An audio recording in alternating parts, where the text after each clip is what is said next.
सार्वमंथन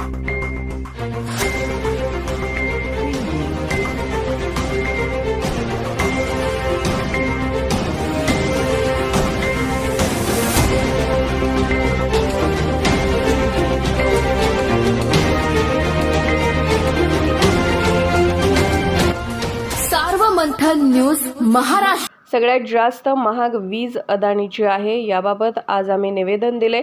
आम्ही स्मार्ट मीटरच्या विरोधात देखील आमची मागणी मांडली। स्मार्ट मीटरचं काम अदानीला का? स्मार्ट मीटर त्वरित बंद केले पाहिजे। पैसे भरले नाही तर सर्वसामान्यांची वीज कापली जाते। याच्या विरोधात आम्ही सभागृहात आणि संसदेत आवाज उठवणार आहोत। आमच्या मोर्चाला अडवण्याचं काम अंबानीसाठी झाले आहेत। कार्यकर्त्यांना मारहाण झाली आहे, त्यांना ताब्यात घेतले आहे, त्यांना सोडलं पाहिजे अशी विनंती पोलिसांनी केली आहे।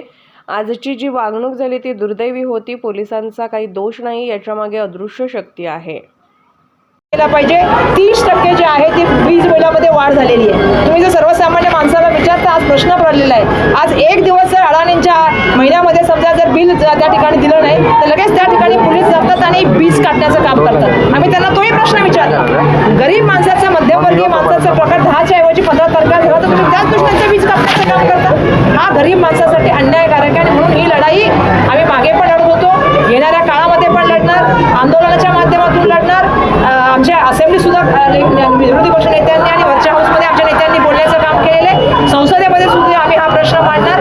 12,000 रुपयाचा स्मार्ट मीटर कोणासाठी तयार केलेला आहे आणि हे सगळं वीजचं षडयंत्र जे तयार केलेलं आहे ते कोणासाठी केलेलं आहे? ते एका अडाण्यांसाठी करण्याचं काम झालेलं आहे आणि आमच्या मोर्चाला आज या ठिकाणी अडवण्याचं का काम झालं तर ते अंबानीसाठी झालेलं आहे। हा मुंबईकरांचा गरीब आणि त्या ठिकाणी असलेला महत्त्वपूर्ण आवाज आम्ही या ठिकाणी सातत्याने बोलत राहणार। लोकांचा आवाज तुम्ही दाबू शकत नाही, लोकांचा आवाज असाच रस्त्यावर येईल।